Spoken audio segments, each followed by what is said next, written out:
A lot of terms in the Bible that are thrown out there, and we need to familiarize with it and see where it belongs properly, right? Not in a way that has been popularized, but really, I mean, if you have been subject to popularization of the end time events through some of these popular, books and whatever, like Left Behind and so on, then there is an extra step, which is to unlearn certain things, right? If you haven't been infected by it, maybe we need to talk about it anyway, because you will come across this teaching anyway, and it's good to be prepared for it, because somebody, once they realize that you're not on their board, they will probably have the urge to try to fix you up and correct you and get you properly going in their understanding, right? So that's why we need to be grounded. Now we're going to hear terms like Antichrist, Millennium, Tribulation, 7-year tribulation, and then people argue about pre-trib, post-trib, mid-trib, and all that stuff. Pre-millennium, amillennium, post-millennium. People talk about the beast. The Bible speaks about the beast. What's the beast? What's the whore? What's Babylon? There's a lot of terms that's like, whoa, that's just beyond my hand. Plus I have other things to do, right? So why is this important? The Bible speaks about it quite a bit, all right? The Bible predicted the coming of the Lord first time, but the Bible also speaks about his second coming quite a bit. And I grew up in a church where this was completely disregarded. It was not talked about, even though the Bible has quite a bit to say about that. So it was just skipped. We talked about things that were practical for life and about character and morals and that sort of thing, so I appreciate that. But this was always a bit of a void in my life. And when I started looking into it, sure enough, I got, it's like when you're skiing and there's these tracks, strong tracks, it just forces you to get into those tracks. And it's almost like, can I ski in such a way that I don't fall into these tracks, right? In the city where I grew up in, we had trams driving through the city. So you would have a pavement, but also rails completely flush with the pavement, right? So you could go with a car over everything. It would make just a little bit of noise, but tram would go on it as well, and that's okay. But when I was biking, sometimes you would go along the rail, and one of the last things you want to do is to get with your tires into those rail tracks, because then you fall. You can't get out, right?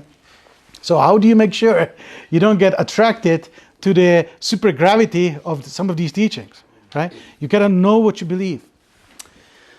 And that's what we will do today. So last time, essentially this is going to be the part 2 on the discussion of Millennium.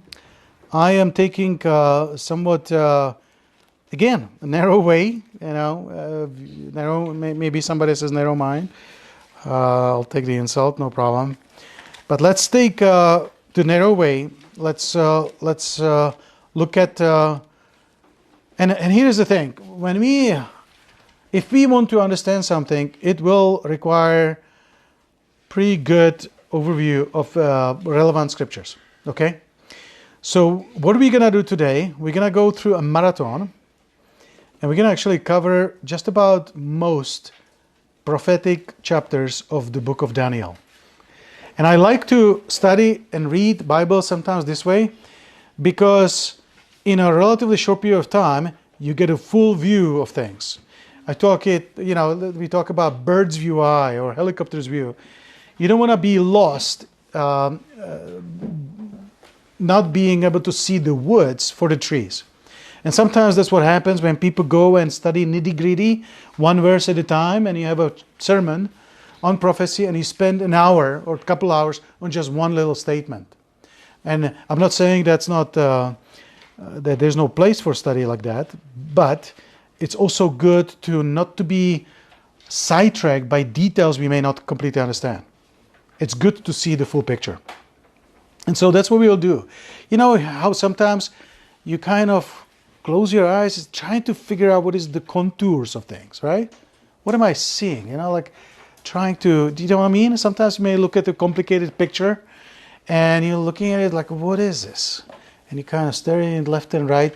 You don't go with the magnifier trying to figure it out. You go back. When you're putting together a puzzle, you got a bunch of puzzle pieces, and sometimes you kind of look back. It's like, what is it? Is it the mountains? Is it the trees?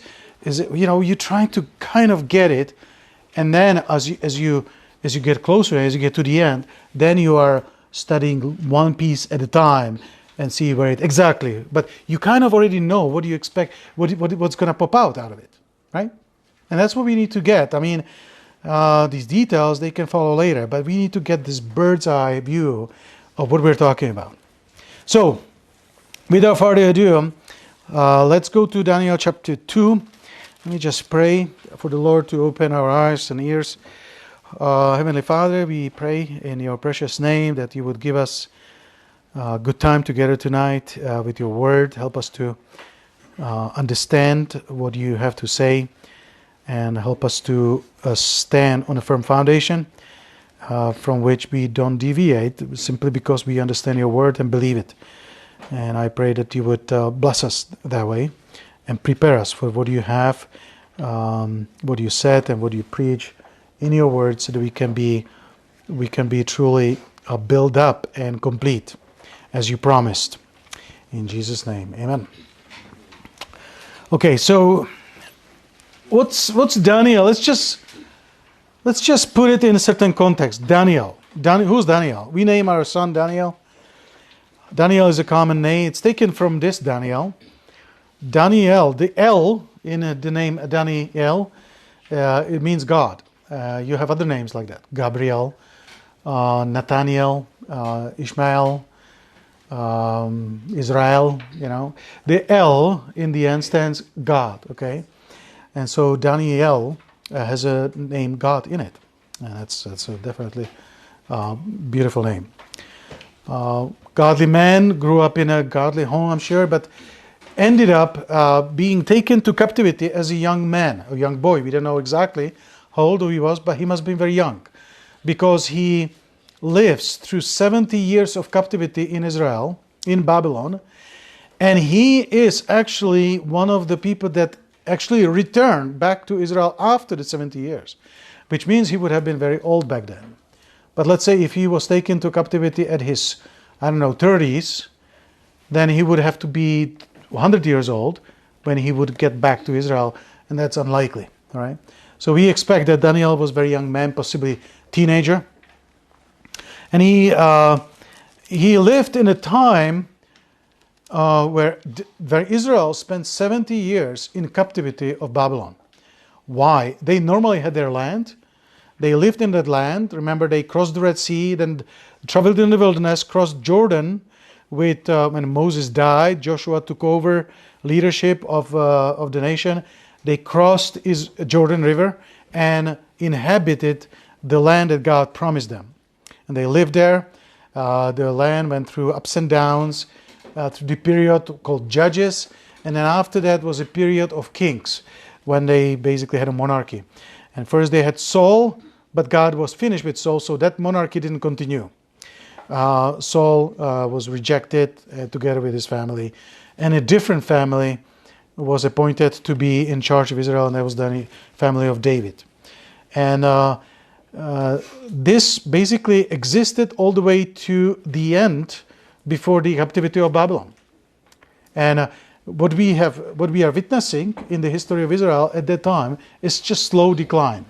And he had some bad kings, some reformers, good kings. They're trying to kind of go back to the roots, but there's some really bad ones.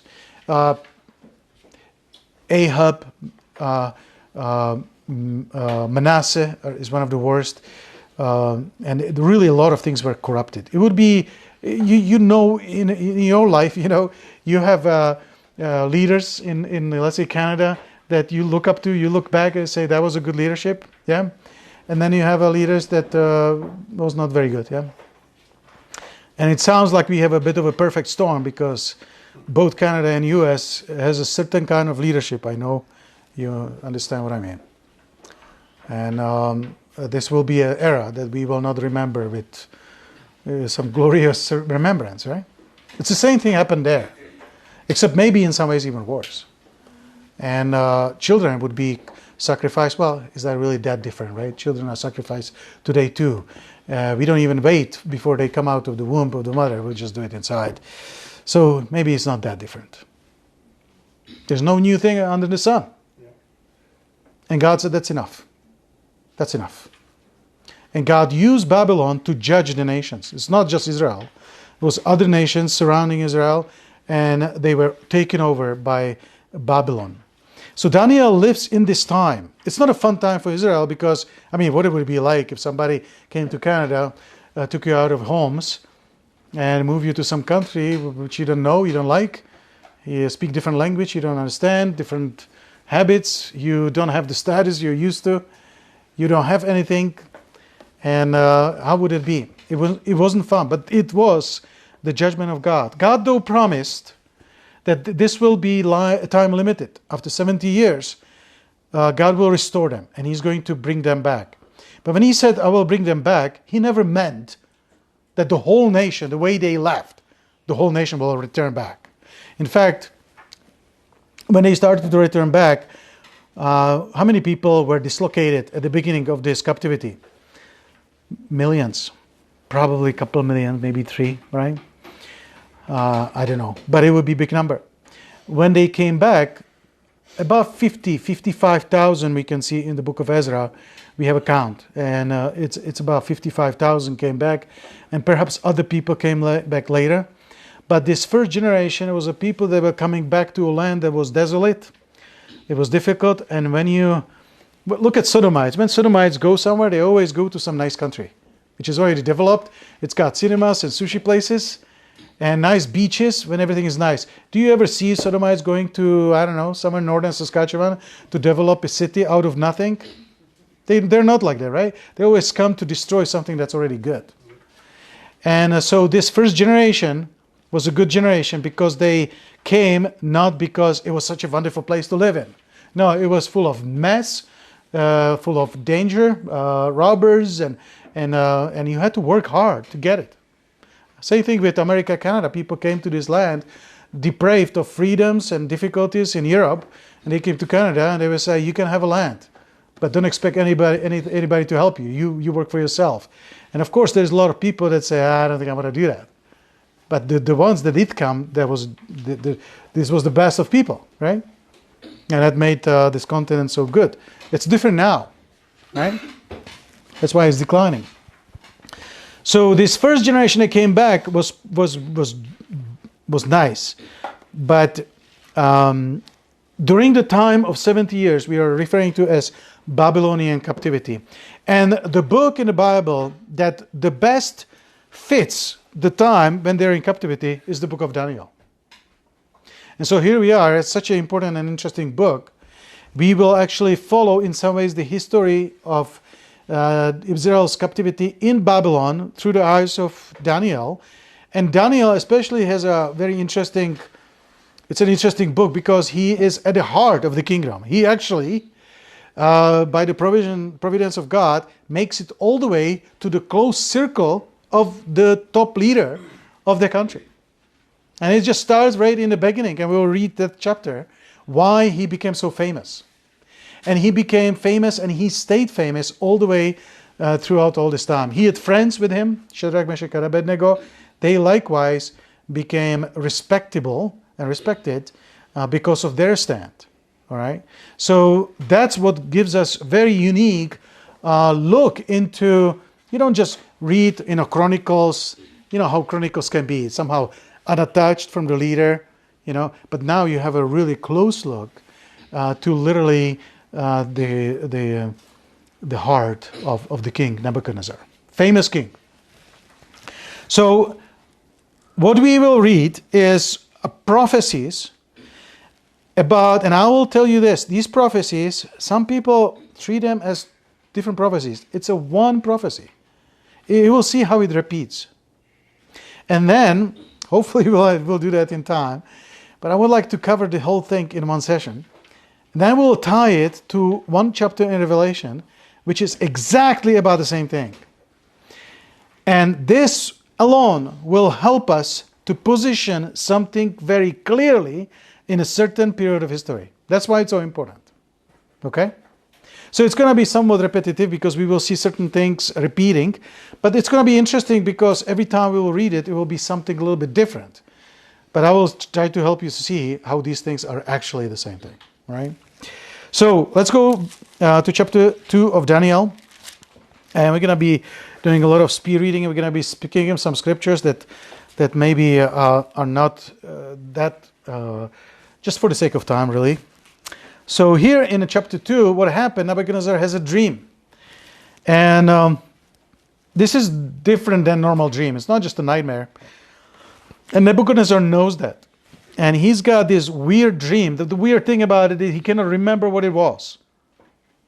And so he commands, in the second year of the reign of Nebuchadnezzar, Nebuchadnezzar dreamed dreams, wherewith his spirit was troubled, and his sleep brake from him.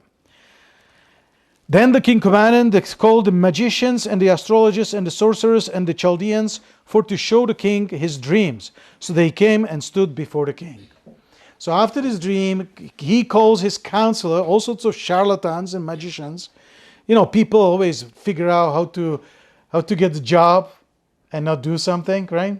That's the kind of counselors that he has, and that's not that uncommon. And he tells them, you show me the dream. And these counselors, verse 4, it says, then spake the Chaldeans to the king in Syria, O king, live forever. Tell thy servants the dream, and we will show the interpretation. Right? Makes sense. Well, tell us, what did you dream? And we will tell you what that means. But then the king answered, verse 5, and said to the Chaldeans, the thing is gone from me. If you will not make known unto me the dream, with the interpretation thereof, you shall be cut in pieces, and your horses shall be made a dunghill. So this is very brutal commandment, and think what it would be like to be in a position of these magicians, where he tells you, I had a dream, I have no clue what it was, but you're going to tell me what it was, and then you're going to explain to me what that means. And if you don't, I'll kill you. So that's not nice, eh? That's pretty stressful. And they tried to argue with me, and we'll skip this part. They tried to plead with him, well, nobody can do this, nobody can do this. And he says, you know what, I bet you do this to me all the time.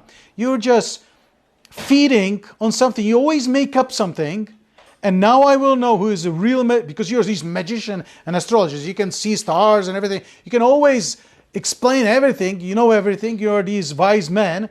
Well, now I will know. And if you don't tell me, I don't care. I think you're just these feeders that I really don't need. You tell me, or I'll get rid of you. And that was it. So, and there was a time limited. So it was really looking bad. Now, some people were not even called to this session. And one of the people that was not included in the session, but would be included in the punishment, was this young Daniel. Daniel was a Jewish boy, and he was brought to the palace. Kind of, I assume the idea was to assimilate them and have a connection with that ethnic group in the nation through these people. So the idea was to have representative from these different ethnicities in the palace, and that way be connected. Make sense? So when Daniel learns about this, he said, what's going on? Why is such a rush? Why is such a trouble? Why is the king's commandment so harsh? And they explained to him, and he said, okay, give us a day, and we will bring it to God. So they bring it to God, and Daniel and his friends, Shadrach, Meshach, and Abednego, four young men, they bring it to God, and they pray and they fast, and they say, Lord, to tell us what it is. What did he dream and what it means? And God was nice enough and faithful, of course, to answer them in the prayer. And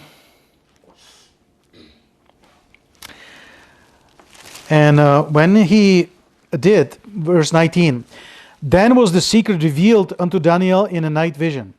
Then Daniel blessed the God of heaven and answered and said, Blessed be the name of God forever and ever, for wisdom and might are his, and he changes the times and seasons. He removeth kings setteth up kings. He giveth wisdom unto the wise, and knowledge to them that know understanding.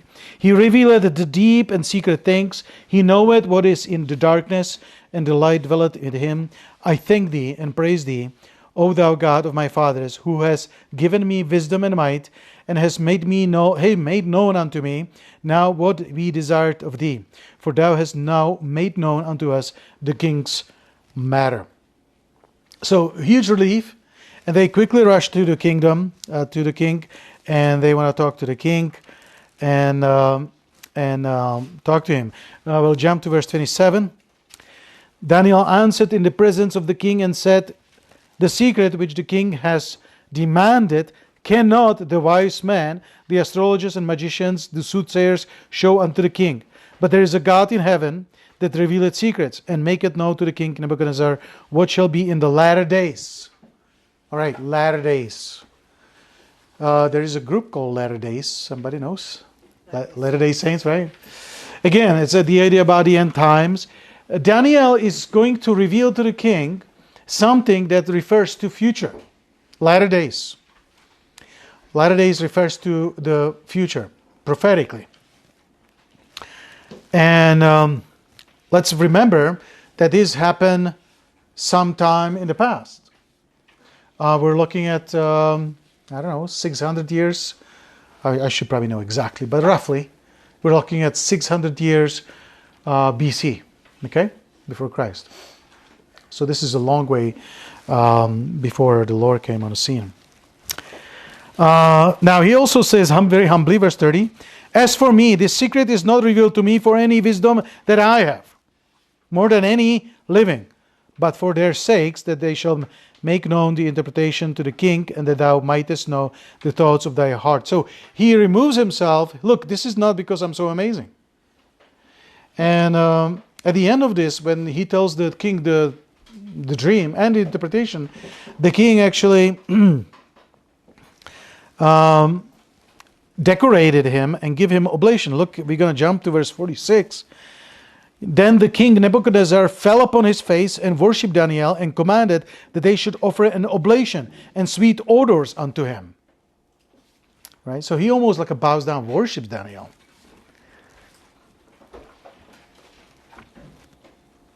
And also acknowledges the fact that God is mighty because he can reveal the secrets. Have anybody seen some magician to kind of tell you what only you know or something? There's a bunch of magicians like that, right? You know, there's this guy, he can supposedly find out what your password is to the cell phone, right? And he would just touch your head, and he's like, okay, and then he opens it, and then people freak out. It's like, what? You know, people are amazed. Well, it's kind of like that situation, right? I mean, who can tell what the dream was? You know? So that's obviously miraculous. And the king acknowledges, like, who can do this? Who can do this? You know, only God. All right, so obviously we are here to see the dream. But now we understand the context, yeah? So actually the first dream, the first vision, oddly enough, it's actually not from any amazing man of God. This is actually from a person that's lost, all right? He's not a Christian. He's not a man of God. He's just a lost man. And mind you, a pretty arrogant man. Nebuchadnezzar is not exactly a man of a wonderful character, you know? But on the other hand, not a loser either. To build an empire, that takes a certain skill. So I think we should acknowledge also his ability. When I look at some people, I may not necessarily respect them. I mean, think about like a Donald Trump or somebody like that, right? You may not necessarily respect his morals and his certain things that he did in his life, and maybe the way he comes out. But you gotta respect that the guy, on the other hand, did accomplish something, right, in his life, you know. And so I kind of a little bit look at Nebuchadnezzar like that. Nebuchadnezzar was an amazing political leader and warrior, and he accomplished something. The same thing we can say about Julius Caesar and Alexander the Great and some people like that in history. That doesn't mean we necessarily admire them in all aspects of what they accomplished, right? But obviously they did something that other people may admire. Okay, so let's look at the dream. That's why we're here. And we're going to pinpoint certain main milestones in a dream. And again, remember, we're not going to be lost in the detail. So we're going to pinpoint the main contours of what we are seeing. So, 31.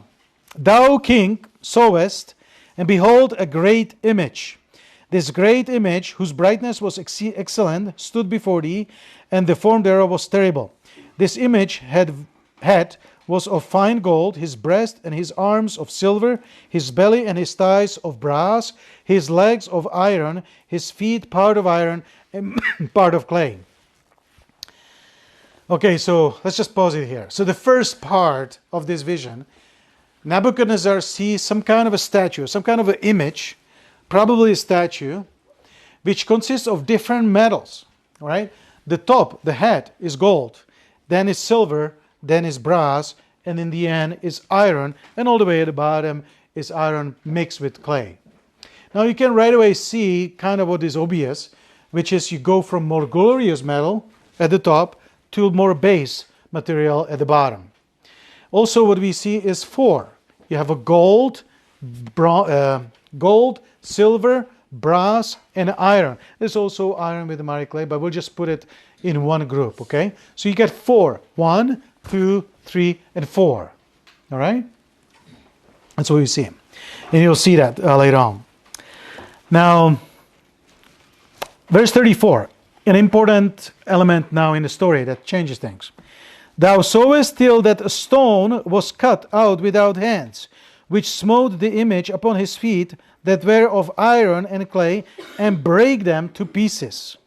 Then was the iron, the clay, the brass, the silver, and the gold broken to pieces together, and became like the chaff of the summer threshing floors, and the wind carried them away, that no place was found for them. And the stone that smote the image became a great mountain, and filled the whole earth. So it's a big change to the story.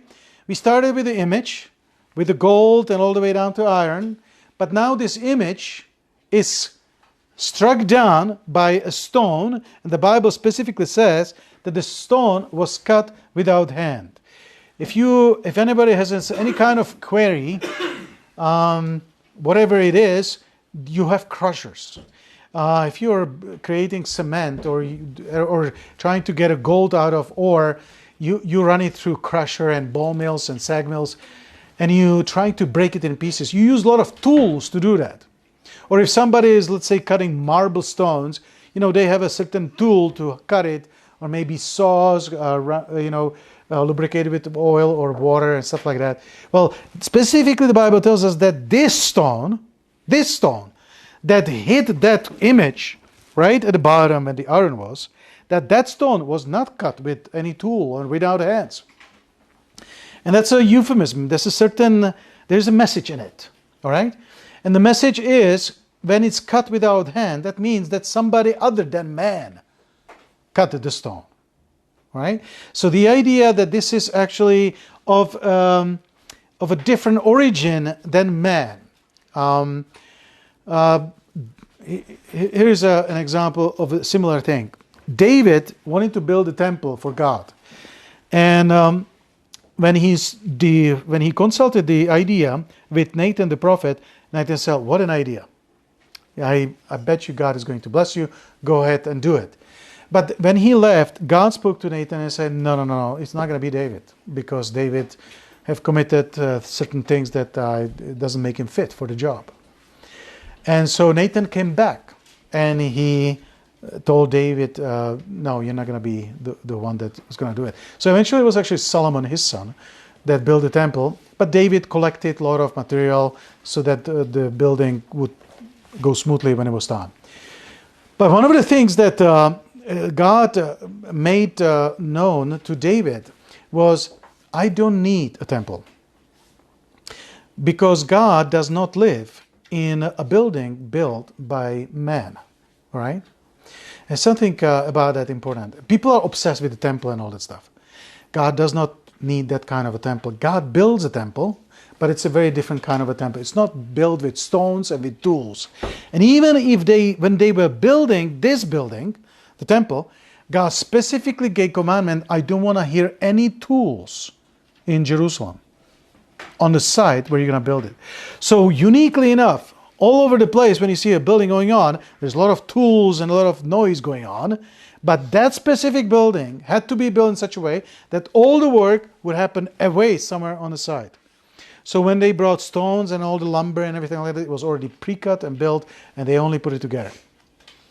See, God does not want people to use the tools, right? And the idea is, this is holy, this is different, right? This is not, you cannot make God live in some building that you built. Right? We are inferior to God. God is different. So something that's built or cut without hand. The idea of that is that it comes from God. God is going to do it. God also builds a temple without hand. The temple has stones. This is in 1 Peter or 2 Peter? Chapter 1 speaks about living stone, Jesus being the cornerstone, and we individual Christians are living stones in that temple. See, we are stones. Now normally when you think about a temple, there is some bricks, some stones, and they're cut with human hands. Well, this temple that God built is built without human hands. So what is this stone cut without hands? We will look at that, but we now know from that picture that this is some kind of a divine stone. There's something divine about it. And so we have the image, and we will see what that image is. I'll tell you right away, these are kingdoms, all right? And that image is struck down by something that's not human. And it's struck down by something that's divine. And who's going to win this collision? The image or the stone? It's the stone. And the stone cuts down this image. The image falls down. It falls into pieces, basically to a dust. And then the wind blows it away. And instead of that image, you see, first there was an image, but instead of the image, the Bible tells us that and the stone that smote the image became a great mountain and filled the whole earth. Now we gotta be careful not to be too imaginative. We're not talking about literally a mountain, all right? A lot of these things, there's a lot of pictures. But the idea is that there was something before, human something, but that's gone now. And instead of that grew this big mountain. Why mountain? Mountain, the idea of mountain is dominion. Mountain always stands for some kind of a dominion. Every king and castle, what do? They always build their headquarters or something in a place where you can overlook down the valley or the harbor or anything like that. Whether it's a citadel or a castle, you always find them on a hill. Nobody is building some kind of a fort in the valley, right? You put yourself in a disadvantage. So the idea is always a hill. So mountains stand for dominion, for power. The Bible speaks that every valley shall be exalted and every mountain shall be brought down or low. The idea is authorities and powers are going to be brought down. So the mountain is something very powerful and it's going to come out of that rock. Right, so that's the dream. And he says, this is the dream, and we will tell the interpretation thereof before the king. So now we're going to go through it again, except now through with the interpretation. I'm curious, what is it? What does that mean? Verse 37, Thou, O king, art a king of kings, for the God of heaven has given thee a kingdom, power, and strength, and glory. And wheresoever the children of men dwell, the beasts of the field and the fowls of the heaven has he given into thine hand, and has made thee a ruler over them all. Thou art his head, this head of gold. So again, remember the statue or the image. It had a head of gold. And Daniel tells him, you are the head of gold. You're the gold. You're right at the top. And obviously it's the most glorious one, the most precious one. And he says, you are that kind of thing. And after thee, verse 39, shall arise another kingdom inferior to thee. Because we know that silver is inferior to gold. And another third kingdom of brass. We know that brass is inferior to silver. And it says, another third kingdom of brass, which shall bear rule over all the earth. And the fourth kingdom shall be strong as iron. For as much as iron breaketh in pieces, and subdueth all things, and as iron that breaketh all these, shall it break in pieces and bruise. And whereas thou sowest, okay, so he actually explains that this image stands for four kingdoms. And Nebuchadnezzar is the one, it's not necessarily one singular king, but it represents a kingdom and period of that kingdom. And in history, Babylon dominated that region for that period of time. It was not just Nebuchadnezzar. Nebuchadnezzar died and he was replaced by another king. And so when that dynasty died out, they were defeated by the next empire, right? That would be the second king. Then that second empire was also defeated by a third king, which would be next the empire. And then after that, you have fourth one, which is, the Bible speaks about this fourth kingdom, shall be strong as iron. There's something unique about the fourth one. So you have 1, 2, 3, 4 is different and is strong. For as much as iron breaketh in pieces to subdue it all things, and as iron that breaketh all these, shall it break in pieces and bruise. We have that specific detail about the number 4. And the number 4 is important. We will talk about number 4 all the way to Revelation. It's almost like all this stuff is all about the number 4. We need to understand what that number 4 is. We know the number 1 is Babylon. Yeah? Verse 41, and whereas thou sowest the feet and toes, part of the potter's clay, and part of iron, the kingdom shall be divided. Okay, so this is one of the details we'll probably skip for now, just for the sake of time. But we're going to jump to verse 44.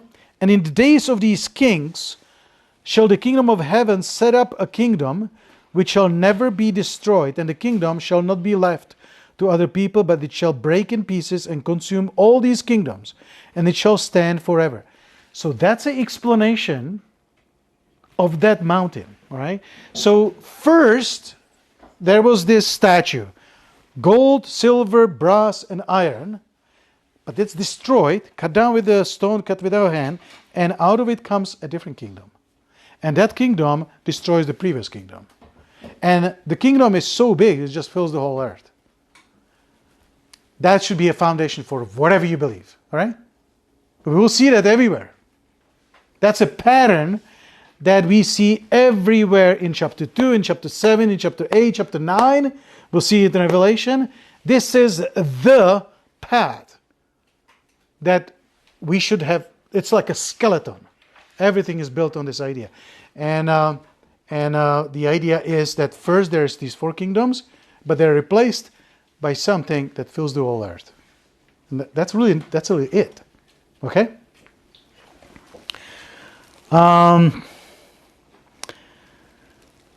Verse 45, for as much as thou sowest that the stone was cut out of the mountain without hands, and that it break in pieces the iron, the brass, and the clay, the silver, and the gold, the great God has made known to the king what shall come to pass hereafter.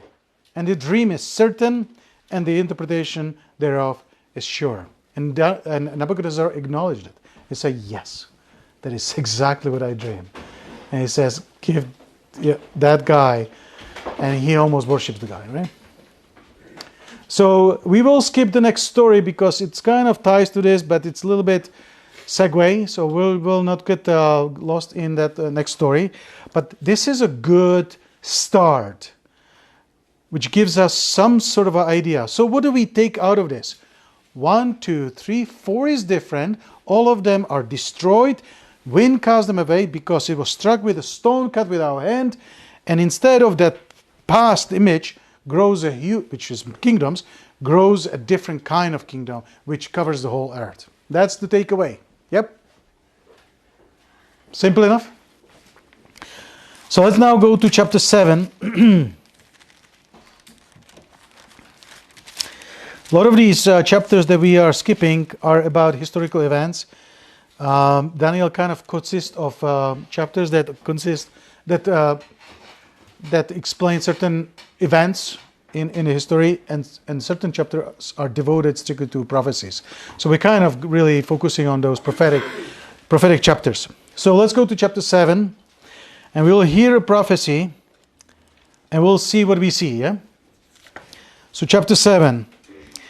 In the first year of Belshazzar, king of Babylon, Daniel had a dream. So right now we need to notice something different, right? What we saw in chapter 2 was a dream that was given to Nebuchadnezzar. This time it's going to be a dream given directly to Daniel.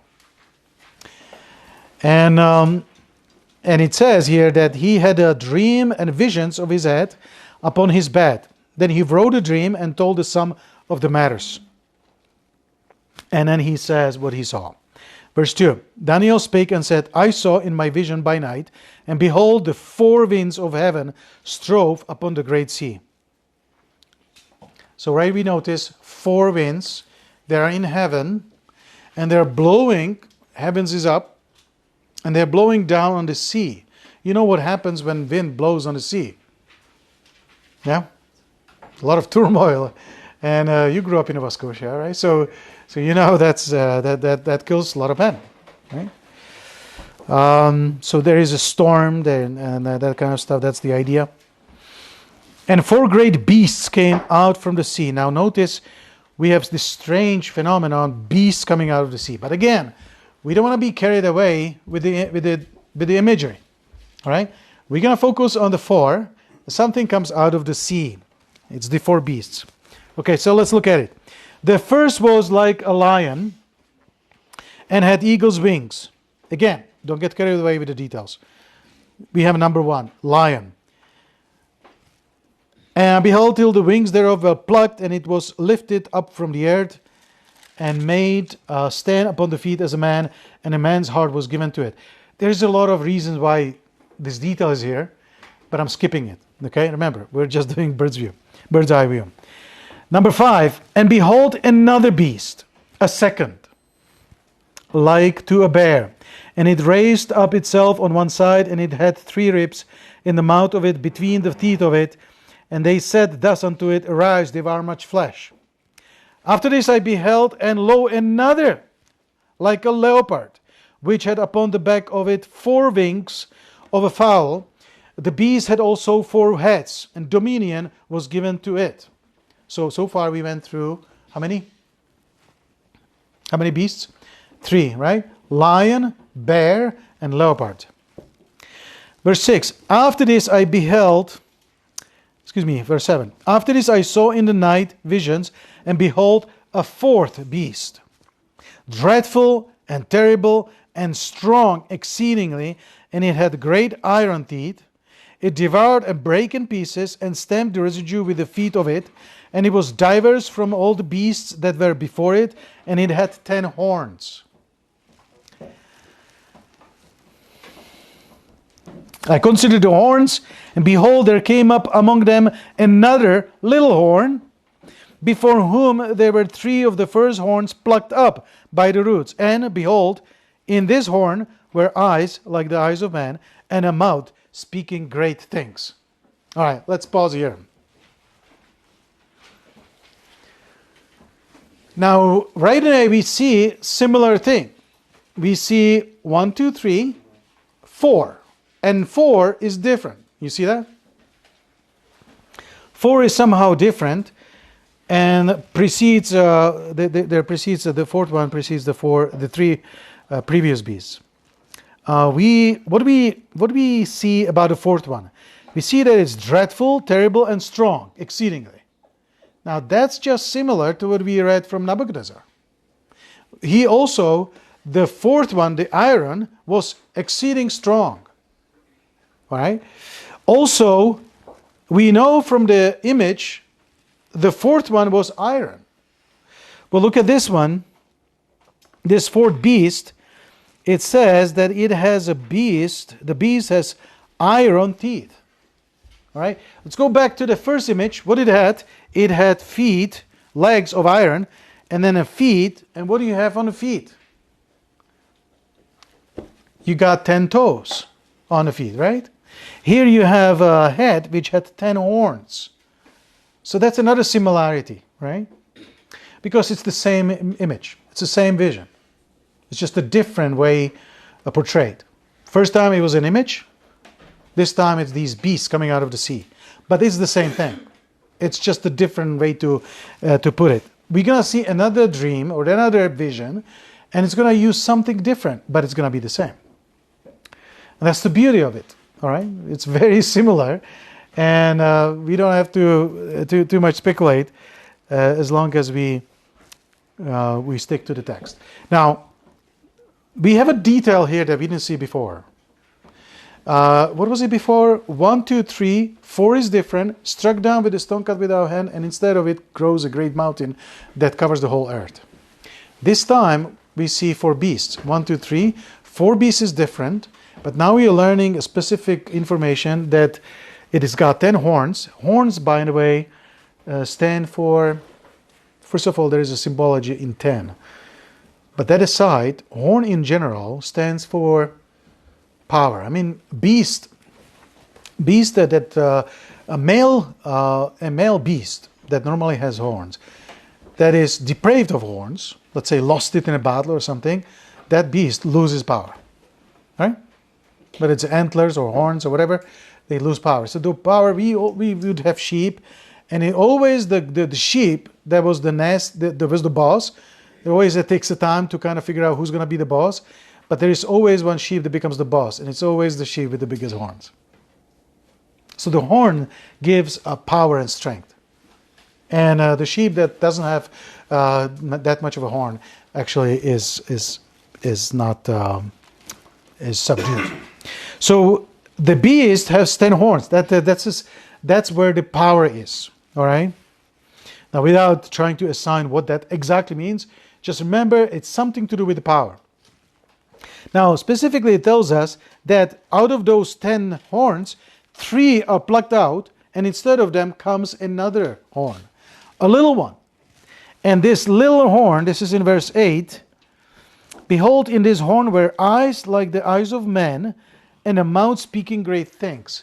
So there is something about this one little horn, and I want us to just remember that it has a mouth speaking great things. We will see that coming up. So little horn, speaking great things. Are you guys still with me? Okay, so that's the image. 1, 2, 3, 4, and specifically we have that little horn, and it speaks great things. Okay, let's go to next stage of this dream.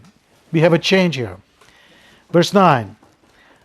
I beheld till the thrones were cast down, and the Ancient of Days did sit, whose garment was white as snow, and the hair of his head like the pure wool. His throne was like the fiery flame, and his wheels as burning fire. A fiery stream issued and came forth from before him. Thousands ministered unto him, and 10,000 times 10,000 stood before him. The judgment was set, and the books were open. Okay, it's definitely a different scene. Now, what is that? What is Ancient of Days? What is Ancient of Days? Any thoughts? Any idea what it might be? Ancient of Days.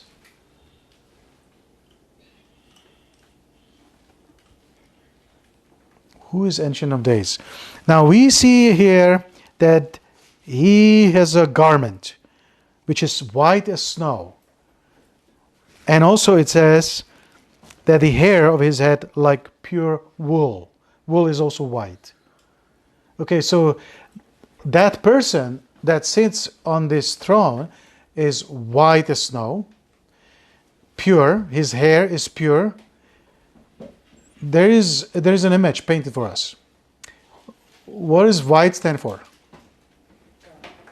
Purity, right? So this must be somebody that's pure. What's the opposite of pure? Stained. And in the context of morals and sin, we're talking about sinless and sinful, right? So this white is obviously perfect. He'd never sinned. Now, who would that be? God? God? Jesus, you say? Okay, so we have at least two candidates, right? God and Jesus. Could it be anybody else? You think it's Satan, maybe? No, it's not pure, right? So it cannot be Satan. It's got to be either God or Jesus. Okay, so, and also he says here he's got these thousands and 10,000 administering to him. That probably refers to angels. You know, God has angels that help him and minister to him.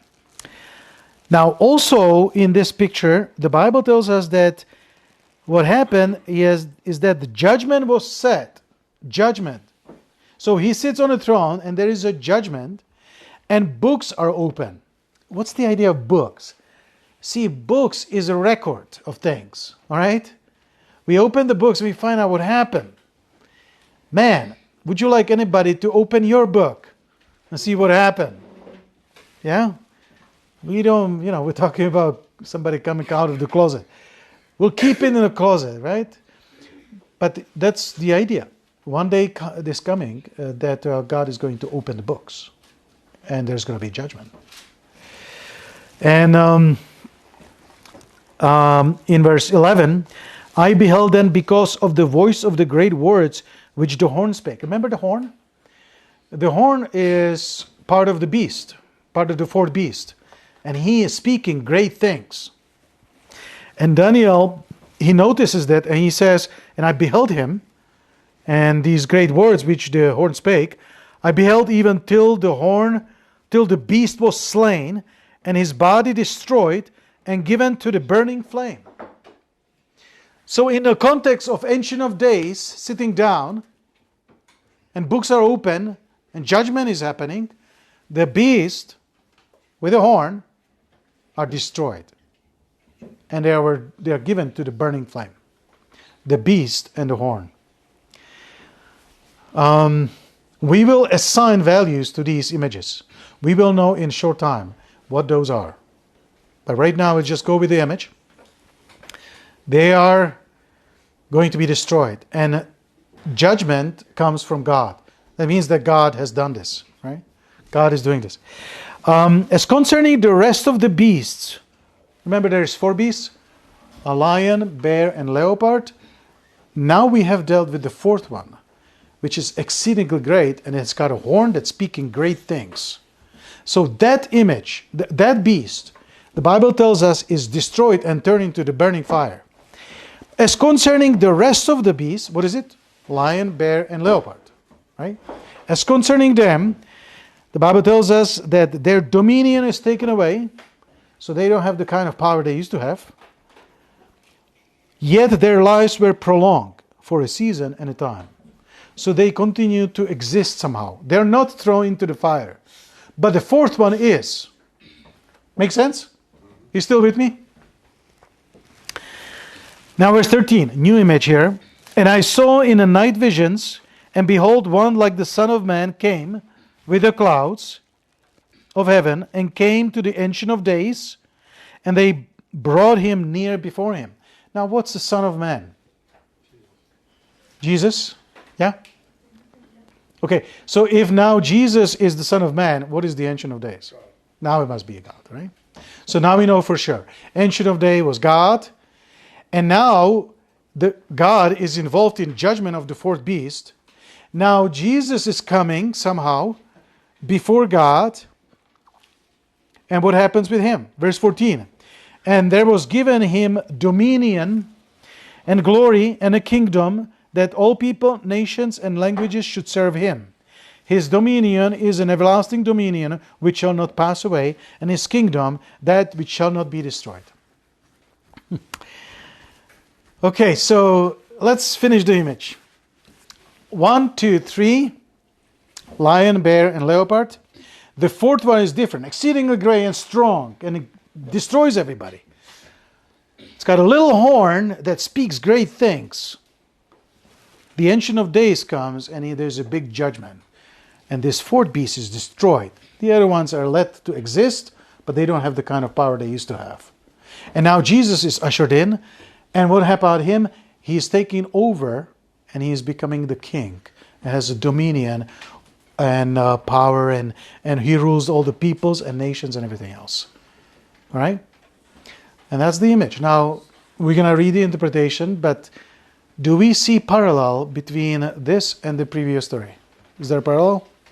Can you see it? 1, 2, 3. Gold, silver, and brass. The fourth one was different, the iron. What about here? Lion, bear, and leopard. The fourth one is different. And also iron. It's the same thing. What happened to the first one? Struck with a stone cut without hand. What happened with the fourth beast? Destroyed by God. Judged, right? What happened instead of that big image? Mountain grew instead of that. What happened here? Instead of the fourth beast, you have Jesus receiving a dominion and kingdom. Is that the same thing? It's the same thing. Just different story. So let's read the interpretation, chapter 7, verse 15. I, Daniel, was grieved in my spirit in the midst of my body, and the visions of my head troubled me. I came near unto one of them and stood by and asked him the truth of all this. So he told me and made me know the interpretation of the things. Okay, so let's hear what these things mean. He says, these great beasts, which are four kings, which shall arise out of the earth. Well, that's just like what was before. Kings, and again, when we talk about kings, it's not necessarily an individual, like one king. King is, in a generic sense, more like a kingdom, or a certain empire that has a beginning and end. And which shall arise out of the earth. But the saints of the Most High shall take the kingdom and possess the kingdom forever, even forever and ever. All right, so that says that this destruction of the kingdom and the mountain and all that, it's speaking about the kingdom of God. That's the mountain. And Jesus is mentioned in the dream, so he must be the king. And the saints of the Most High, they will take the kingdom with him. So that's what it is. Now, specifically, Daniel says in verse 19, then I would know the truth of the fourth beast, which was diverse from all the others, exceedingly dreadful, whose teeth were of iron, and his nails of brass. So this is something remarkable. And he says, what was that? What was the fourth one? And he speaks about the 10 horns which were on his head, and then the little horn, and so on. And it says an important point, which I a little bit elaborate on previous part 1, Millennium, where I said that Jesus was already a king. Here we have a little note that I think is pretty important. Again, this little horn, verse 20, and of the 10 horns that were in his head, and of the other which came up, and before whom 3 fell, even of that horn that had eyes, and a mouth that spake very great things, remember? Whose look was more stout than his fellows, I beheld, and the same horn made war with the saints. Okay, that's interesting.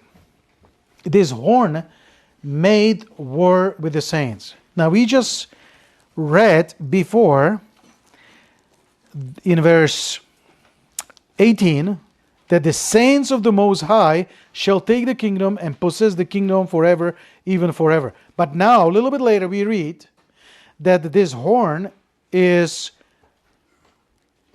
having a beef with the saints and makes a war. So it sounds like it comes after, but it doesn't. This interpretation is kind of, first there is a quick preview, right? It basically tells you, look, it basically is, you got these 4 kingdoms, and they're going to be destroyed. Instead of them will come a kingdom that will last forever and belong to the saints. So that's the verse 17 and 18. Now when he's done with that, he goes to a detail. And he explains a little bit deeper. And he says, look, it's going to be that this 4th kingdom and the little horn, speaking great things, is going to be fighting against the saints. And he's going to actually overcome them. which I mentioned before. That's not fun to hear. But it says, until the Ancient of Days came. So this overcoming of the saints is going to finish with the Ancient of Days coming and judging the beast. Until the Ancient of Days came and judgment was given to the saints of the Most High. And the time came that saints possessed the kingdom.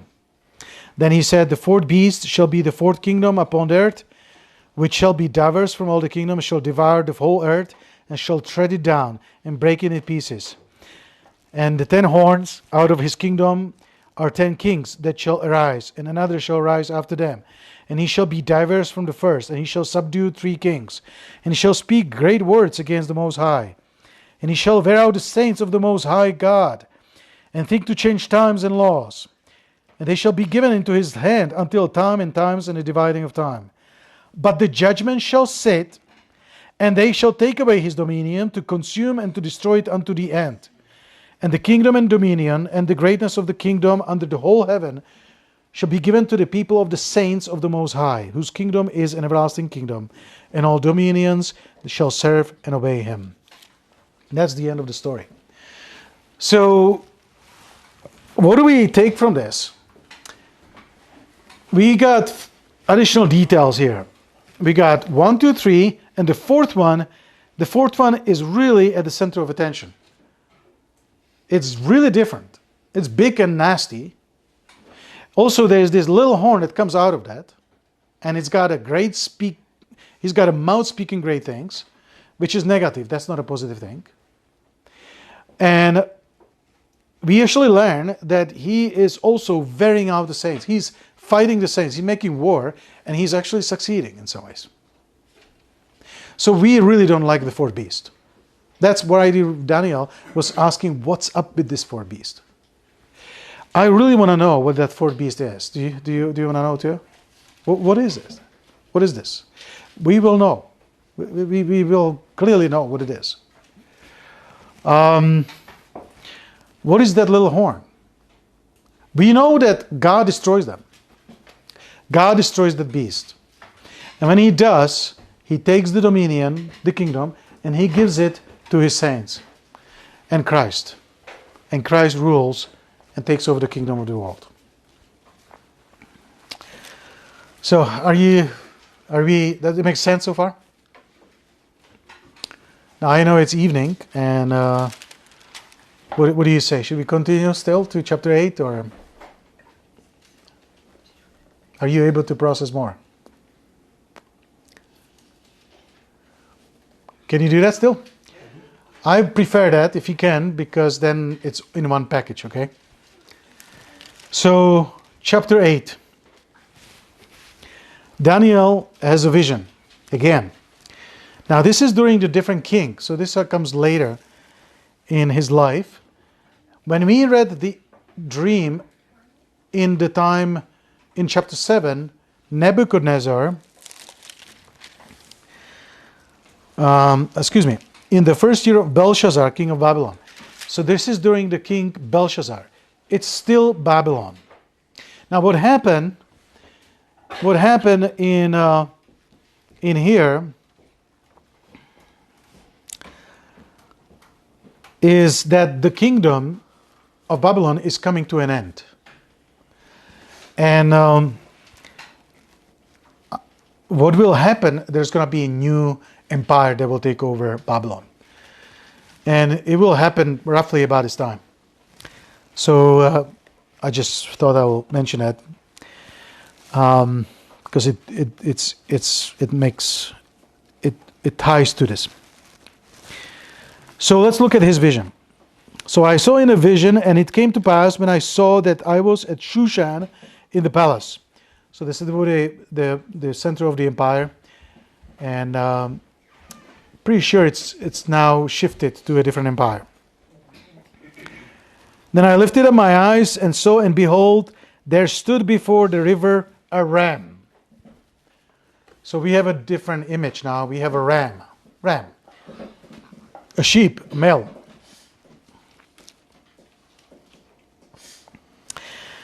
And a ram had 2 horns, and the 2 horns were high, but one was higher than the other, and the higher came up last. That happens. Sometimes a ram can have 2 horns, but one is smaller than the other. Actually, one of the ones that we had was a little tiny one, and the other one was big. So that's what it is. We have a ram with 2 horns, one is bigger than the other. Verse 4, I saw the ram pushing westward and northward and southward, so that no beasts might stand before him, neither was there any that could deliver out of his hand. But he did according to his will and became great. So ram represents some kind of a power, again, empire. And we know that he's pushing just about every direction. And nobody can stand against this ram. So it's powerful ram. Verse 5, and as I was considering, behold, an he-goat came from the west on the face of the whole earth and touched not the ground. And the goat had a notable horn between his eyes. So, and he came to the ram that had 2 horns, which I had seen standing before the river, and ran into him in the fury of his power.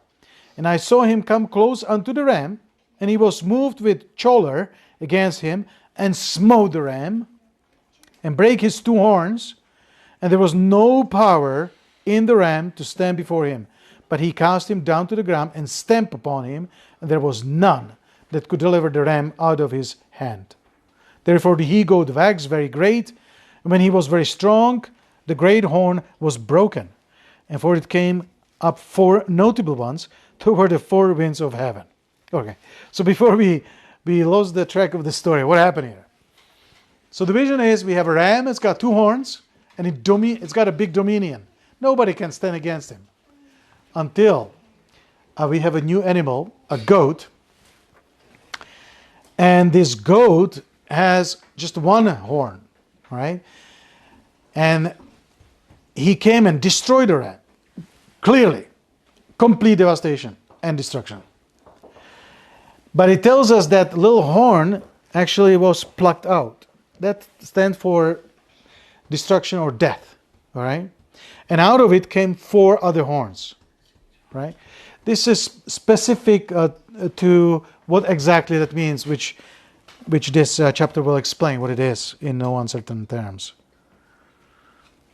And so we saw ram and a he-goat with single horn, and out of it came 4.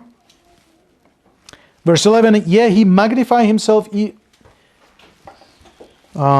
Excuse me. 9, and out of one of them came forth a little horn, which waxed exceeding great toward the south and towards the east and towards the pleasant land. Okay, so now it's a third entity. So we had ram with 2 horns. Then we had a he-goat with a single horn that changed to 4 horns. And now we have a third entity, which is a little horn. And this little horn is waxing great, so he's growing, even to the host of heaven. And he stamped upon the host of heaven. He magnified himself. And also in verse 11 says, by him the daily sacrifice was taken away, and the place of his sanctuary was cast down. And an host was given him against the daily sacrifice by reason of transgression. And it cast down to the truth to the ground, and it practiced and prospered. So let's define again these things. We have a ram, we have a goat, and now we have this little horn. 1, 2, 3. This little horn. This little horn, you heard about little horn before. Before it was number 4. It was a Babylon, and then or lion. We had a bear, we had leopard, and we had the 4th beast. And that 4th beast had a little horn. Remember, it was destroyed. Well, now we hear about the little horn again. Except now we're talking about bear, a ram with 2 horns, the goat with a single horn that was plucked out, replaced by 4. And now we have a little horn. This little horn is the same as before. One thing notice about him, he magnifies himself. He also, that's the one that's speaking great things, right? He magnifies himself through his words and everything. Also, we have a detail about his little horn, This little horn will remove the daily sacrifice. You smiling?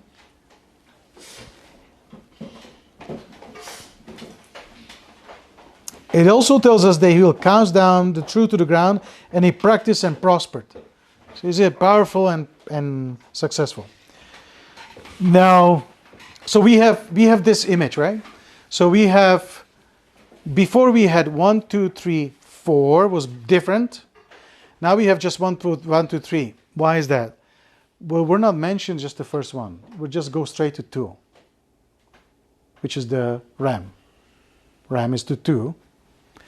Then the he-goat is number 3. And the story is just number 2. That's just because the number 1 is no longer mentioned. And then we have the little horn. So that would be the number 4 before. You guys follow me still? I know it's a lot to take. Okay.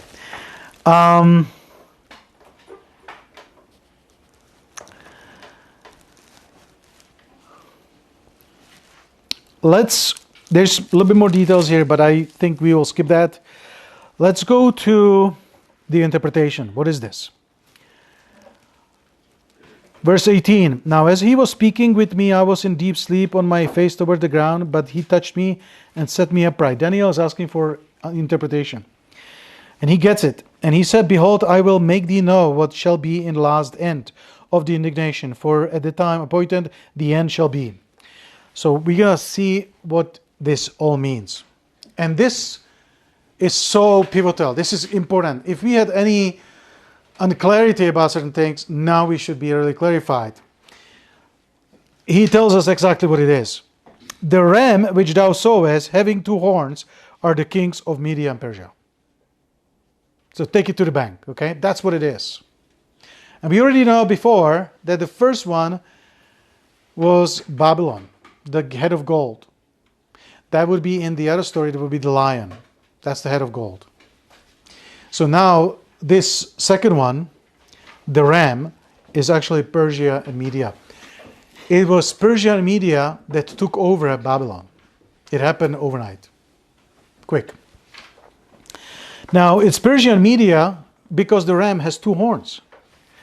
So you have 2 nations essentially merged into one. And we know that one of them, I think was the Media, was the smaller one. But it turned out that actually Media was more politically successful in that alliance. So you have that. So now we have that identified. Now remember that next came the goat. And the goat destroyed the ram. Now who's that? But it tells us also. And the rough goat is the king of Gracia. And the great horn that is between his eyes is the first king. So remember, the goat had a horn, and that's the first king. Now who knows who was the greatest emperor of the Gracia? Alexander the Great. Young man, successful. Now we know that the little horn was plucked out.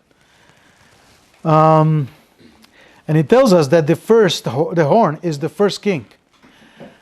Now that being broken, whereas 4 stood up for it, 4 kingdoms shall stand up out of that nation, but not in his power.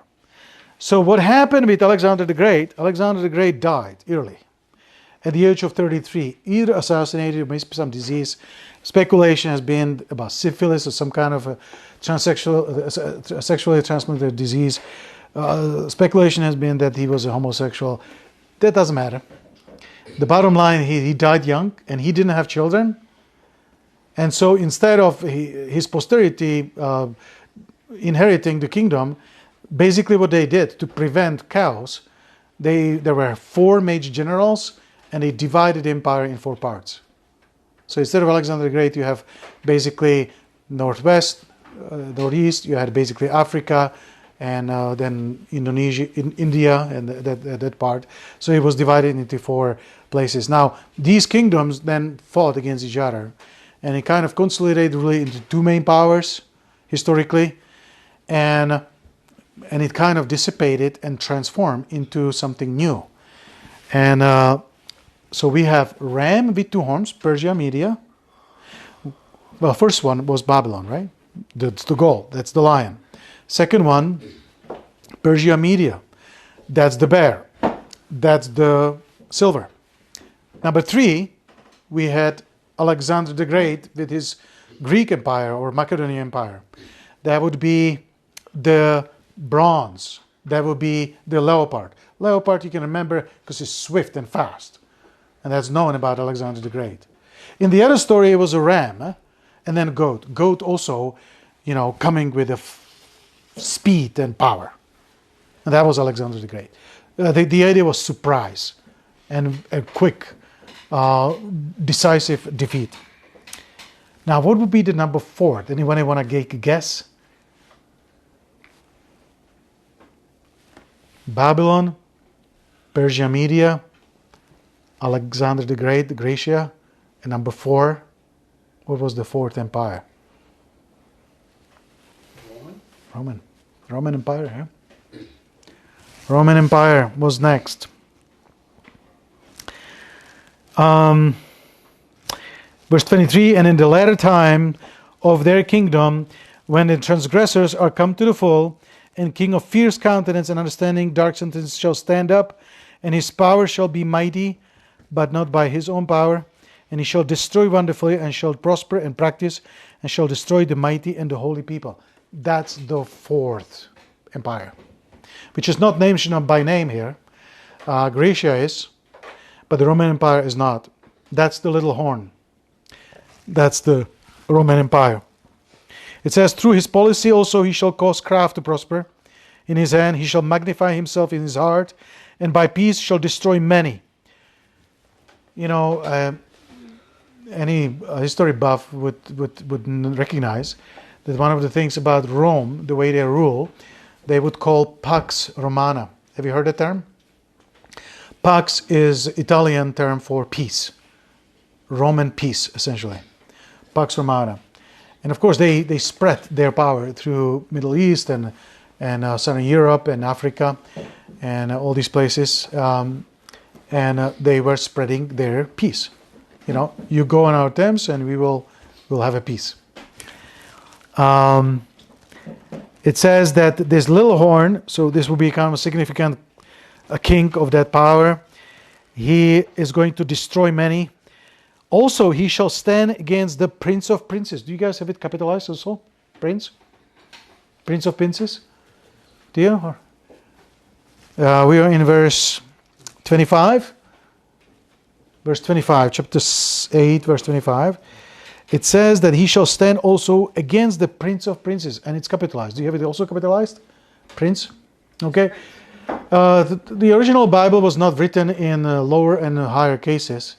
So this is a liberty of the translators to give us a hint what he's talking about.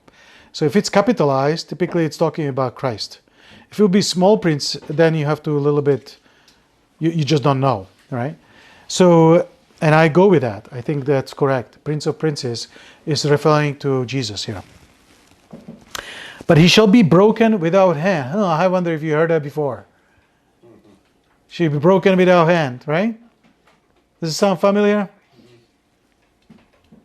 So again, remember this last vision doesn't have the first one. It just has the number 2, 3, and 4. And the 4th is going to stand against the Prince of Princes. But it says that he shall be destroyed without hand. Now, is that what we saw before? Image 1, 2, 3, 4. 4th one is struck with stone, cut without hand, and you will never see it again. And instead of it grows great mountain. Number 2, lion, bear, and leopard. The 4th one is different, this 4th beast. But the Ancient of Days came and judged and destroyed this beast and put it in a fiery flame. And instead of him came the Son of Man and took dominion and ruled. And you have a kingdom that never ends. Right? Now we see it again. We skip the first one. We go straight to the second one, which is ram. Then you have the he-goat. And after he-goat, you have this little horn, which is boastful. And he prosper and he's successful and all that. And he's even standing against the Prince of Princes of all people. But he's going to be destroyed without hand. Is that the same vision? Is that the same story? You see that? It's the same story. And it says the same things. So what is the fourth beast? It's very important we understand this, because there's so much confusion about this. And when I read it, it's like so clear. What is the fourth beast? The number 1 was Babylon. The number 2, Persia, Media. The number 3 was Gracia. And number 4 is Rome. The beast was the Roman Empire. And the little horn is something within the empire that makes it great, all right? It may be the king, one of the kings, or something about them, okay? Now, we just happen to know that when Jesus was born, I'm going to a little bit tie it to other stories. When Jesus was born, he was born in the time of Roman Empire. And in fact, Jesus was crucified by Romans. And we know the story is richer than that, but that's what happened. The Roman Empire was the empire that destroyed Messiah.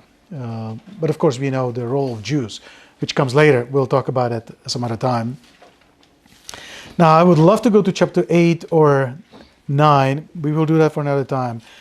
But I will do one thing, which I think is important. We're going to now connect all we learn. We're going to connect it with Revelation. Because the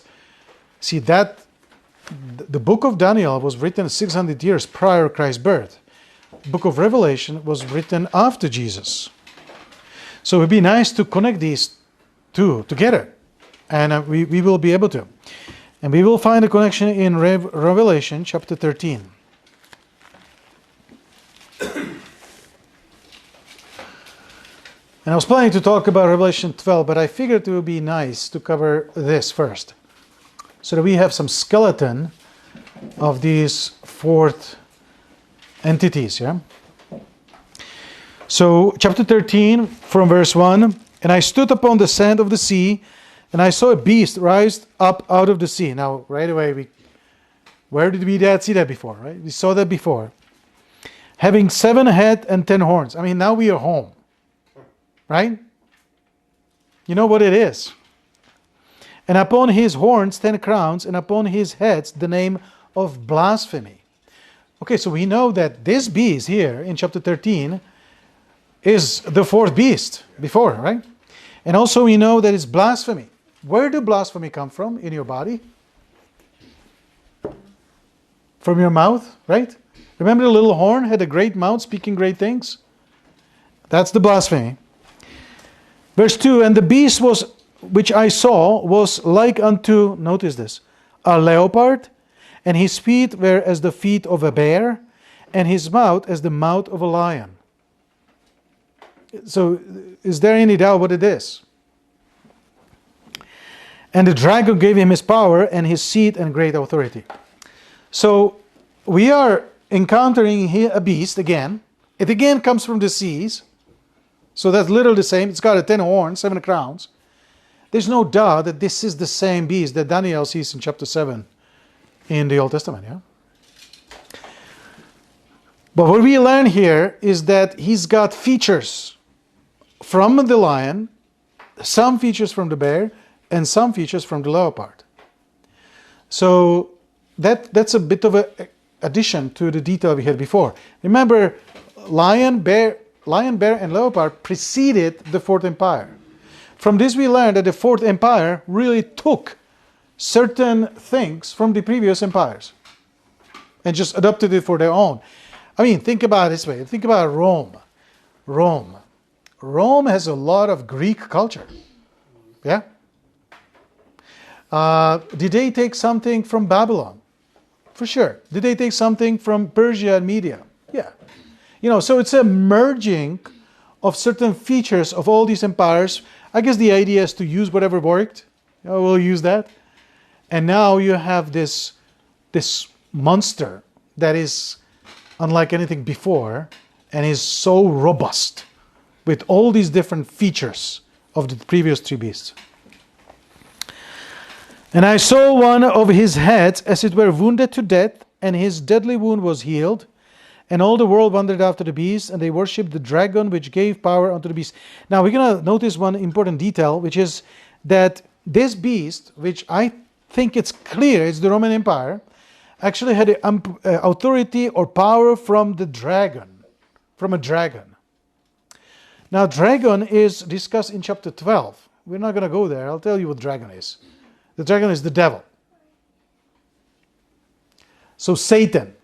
It's the system, while some people admire certain things about Rome, and perhaps they're worthy to admire, like a democracy and Senate and who knows what, republic. But it's important, and we may even sympathize maybe to some degree with Romans, because when Jesus was persecuted and Christians were persecuted, they were persecuted by Jews, but it was often Romans that kind of didn't get really sucked into this hatred against Jesus or against his disciples. So we almost sympathize with them, but make no mistake, this empire had a power from the devil. And there was certain objective for devil to do this. And so we have now this detail, there's something with his head that is wounded but healed. What we saw before, 3 horns were plucked out and 1 came out of it, right? So there's some kind of a, I personally think what it is, but I'm not going to go there. We may talk about it later. But anyway, he is powerful.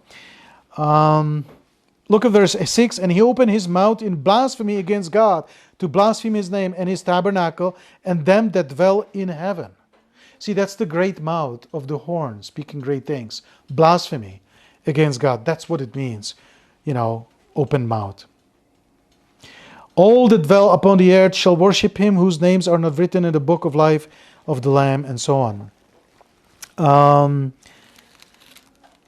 We will leave it as this. There's introduction to another entity here, which we will have to leave one at a time, which is more like a religious leader and so on, and that's enough. I just wanted to do a very important thing though. In chapter 13, whatever we read before is the same thing we read here. It's the same thing. So now we are, this is so valuable, because now we are in the book of Revelation, which a lot of people read and they don't know exactly what to do with it. I mean, they sound very confident, so you may get the idea that they know what they're talking about. But just because somebody speaks confident, that's not necessarily that they know what they're talking about. Sometimes there is a pressure. People expect, hey, you're the leader, you tell us what it means, and people just want to sound confident. I find it actually betraying the role of a person. If you don't know, you admit it, right? It's not a shame if you don't know something. But sometimes that's what it is. Because of that, though, people take the book, Revelation, and they do whatever they want with it. And I don't think we have the liberty to do that, because the Bible clearly ties the beast in chapter 13 to the beast defined in chapter 7 of Daniel and 8. And that beast is by no mistake the Roman Empire. So whenever we read about the beast in the Revelation or the destruction of the beast, we remember, I know, Daniel chapter 2, that was the destruction of the iron, of the statue. Daniel chapter 7 was the destruction of the beast with the little horn. Daniel chapter 8 was a destruction of the little horn and whatever was with it. It's consistent. And that beast is the Roman Empire. And I think we'll leave it at this, because there is I think the next segment will be a little bit bigger, and I don't want to cut it in half. I just wanted to make this link, which is important, to establish where we are in the book of Revelation. And unfortunately, that